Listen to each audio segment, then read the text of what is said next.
The letter was still on the piano when the phone rang. Freddie Mercury had written it 6 weeks earlier. Every word carefully chosen. Every sentence rewritten a dozen times. A confession to John Lennon that he'd been too afraid to send. And now, as Jim Hutton's trembling voice delivered the news, John Lennon has been shot in New York. Freddie realized with devastating clarity that some conversations wait too long. The letter would never reach Lennon's hands. The collaboration Freddie had dreamed about for 3 years would never happen. And the truth Freddie had been too terrified to share would die with him, sealed in an envelope that nobody else would ever read.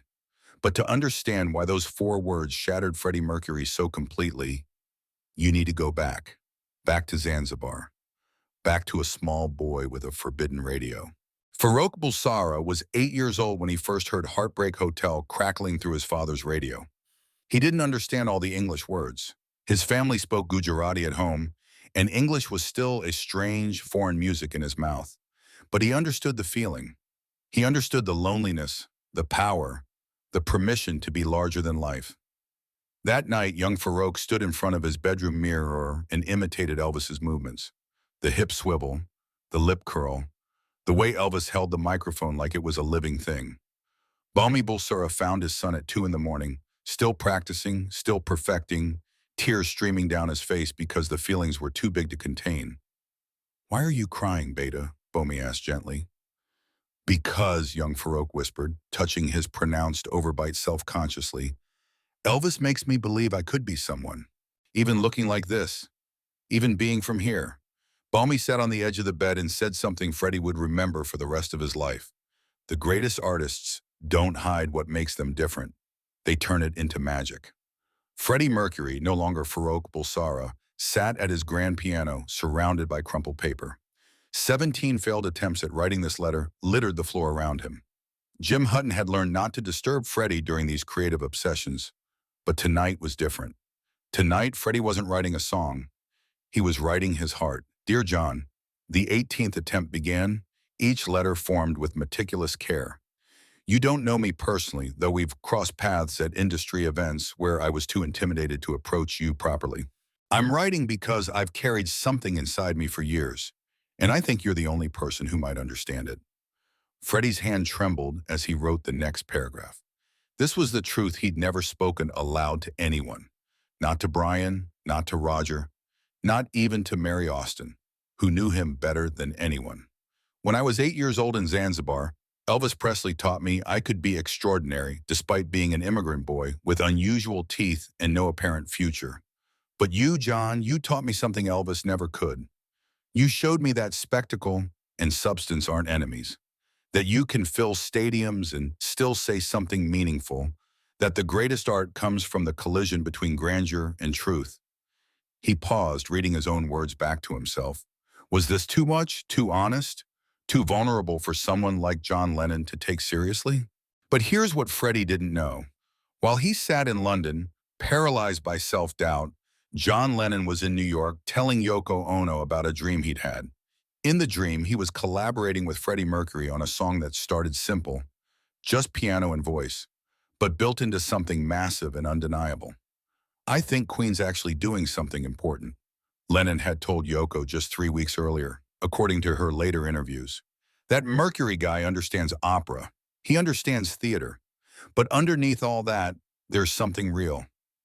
I'd like to work with him someday." Neither man knew the other was thinking the exact same thing. Neither man knew how little time remained.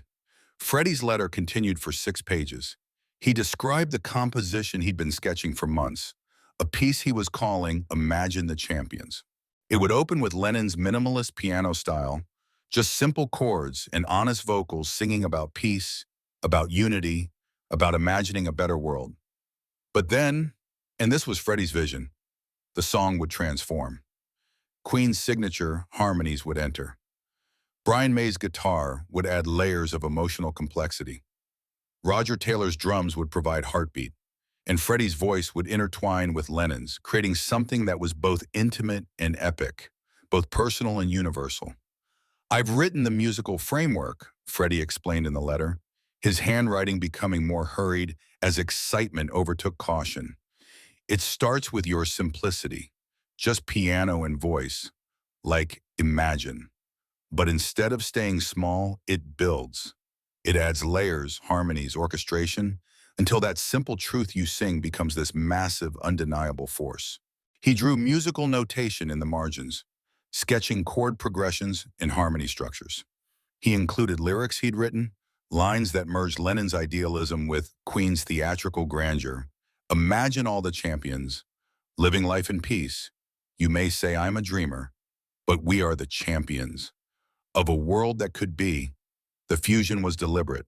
Take Lennon's most vulnerable, hopeful message and give it Queen's anthemic power. Make truth something you couldn't ignore. Make hope something that demanded to be heard.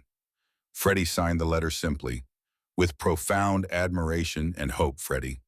Then he sealed it in an envelope, addressed it to John Lennon at the Dakota Building in New York, and placed it on his piano, where it would sit, unopened and unsent, for 6 weeks.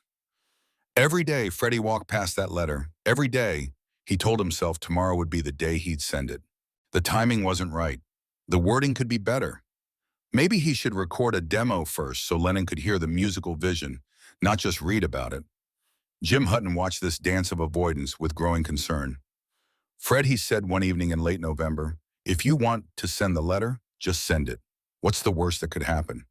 Freddie looked at him with surprising vulnerability. He could say no, or worse, he could ignore it completely. At least while the letter sits unsent, the possibility remains perfect. The collaboration exists in potential. Once I send it, I risk destroying that possibility forever. But you also risk creating something beautiful, Jim countered. Freddie smiled sadly. I know you're right. I'll send it next week, after the sessions, when things calm down. There would be no next week. There would be no calm. There would only be the phone call at 3:47 a.m. on December 9th, 1980. Freddie. Jim's voice was breaking, which was wrong because Jim never broke. Something's happened. John Lennon has been shot in New York. They're saying he didn't make it. The words didn't make sense. They were sounds without meaning, syllables that couldn't possibly be describing reality. Freddie stood perfectly still, his brain refusing to process the information. Seconds stretched into something thick and impossible. Then his eyes moved to the piano, to the letter, to the sealed envelope with John Lennon, the Dakota, New York written in his careful handwriting. No, Freddie whispered. The word came out broken, barely audible. No, that can't be. But Jim's face told him everything. It was real. John Lennon was gone. And the letter, the collaboration, the conversation, the dream would never reach its destination. Freddie walked slowly to the piano. His hands trembled as he picked up the envelope. 6 weeks old, edges slightly yellowed from exposure to light and air. He turned it over in his hands, feeling the weight of words that would never be read, ideas that would never be realized, a friendship that would never begin. He'll never know, Freddie said aloud, his voice cracking completely. I waited too long. I was too afraid. And now he'll never know. While the world mourned publicly, vigils at the Dakota, Yoko's grief broadcast globally, stunned fans gathering in city centers, Freddie mourned privately. He locked himself in his home studio, the unsealed letter clutched in his hands, and did the only thing he knew how to do when words failed him. He turned to music. The piano bench was cold. His fingers felt numb. But Freddie began to play anyway, a simple melody that echoed Lennon's minimalist approach.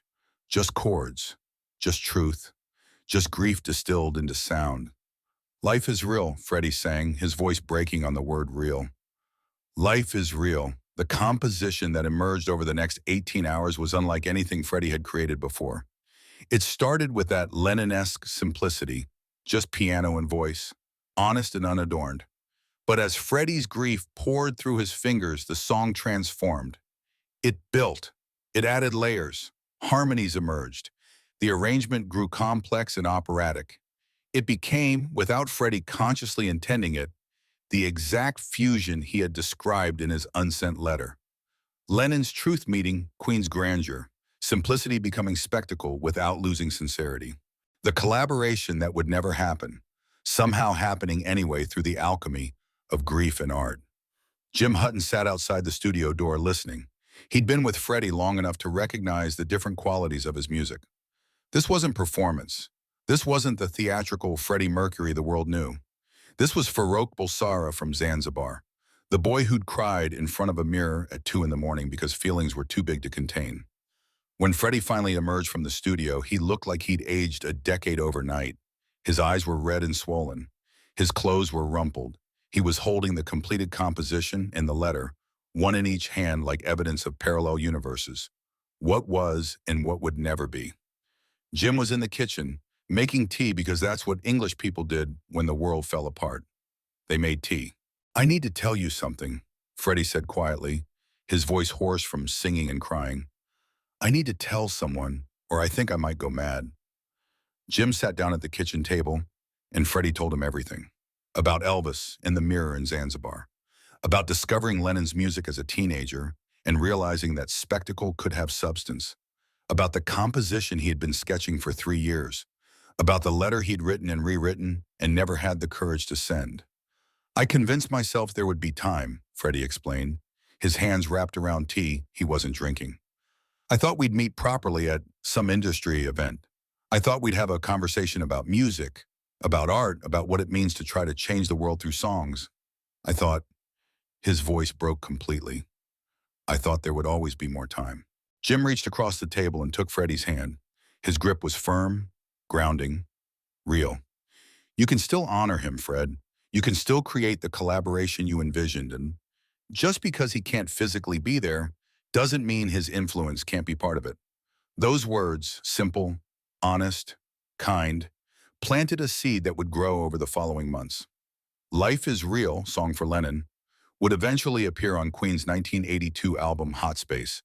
But the version the world heard was different from what Freddie created that grief-stricken night. The public version was more polished, more produced, more palatable for radio. But the original recording, the one Freddie made alone in his studio while the world slept, remained in his private collection. 18 minutes of raw grief, 18 minutes of a conversation with someone who could no longer answer. 18 minutes of the collaboration that should have been, channeled through one devastated artist trying to honor another. When Freddie finally played the completed song for Brian May, Roger Taylor, and John Deacon in January 1981, the three musicians sat in complete silence after the final note faded. Brian spoke first, his voice thick with emotion. "Fred, this is beautiful. But it's also different from anything we've done before." "That's because it's not really for us," Freddie replied quietly. "It's for him. It's the conversation I never got to have. It's the collaboration that should have happened." Roger, characteristically direct, asked what the others were thinking. "Do we record this? Do we release it?"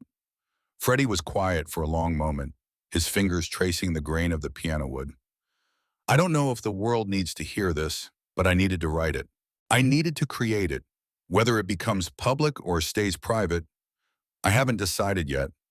Over the years that followed, Freddie would occasionally return to that song, to that letter, to that dream of collaboration.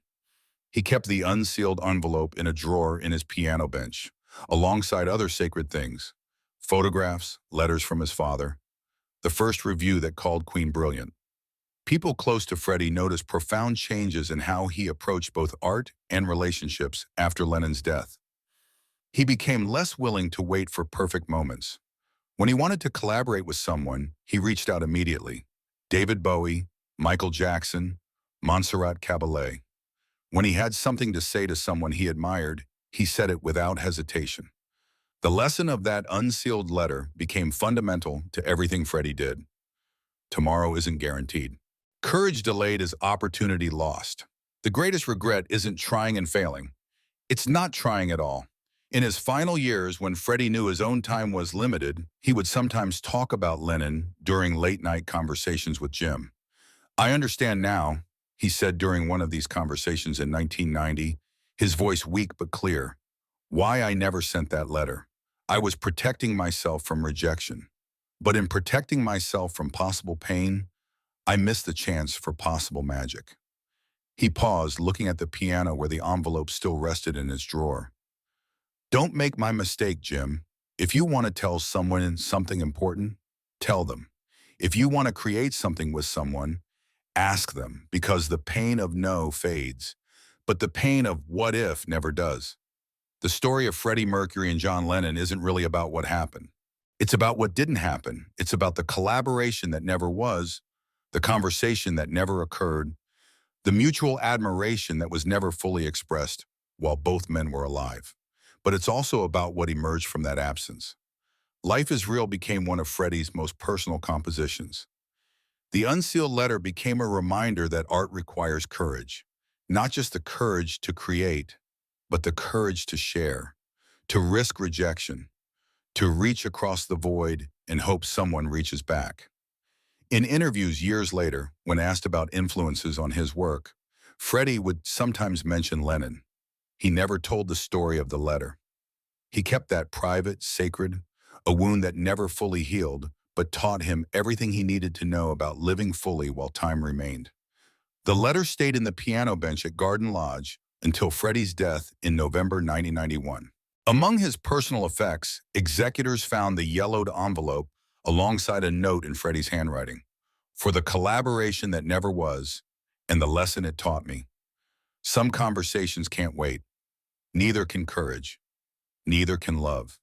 That lesson, born from grief, sealed in an envelope, transformed into music, became Freddie Mercury's final gift to the world. Not the songs everyone knows, not the stadium performances, not the theatrical excess, but the reminder that tomorrow is a promise no one can keep, that the time to be brave is always now, that the greatest art emerges not from perfection, but from the courage to create despite fear, to reach out despite possible rejection, to love despite inevitable loss. In Lennon's shadow, Freddie Mercury learned to live in the light.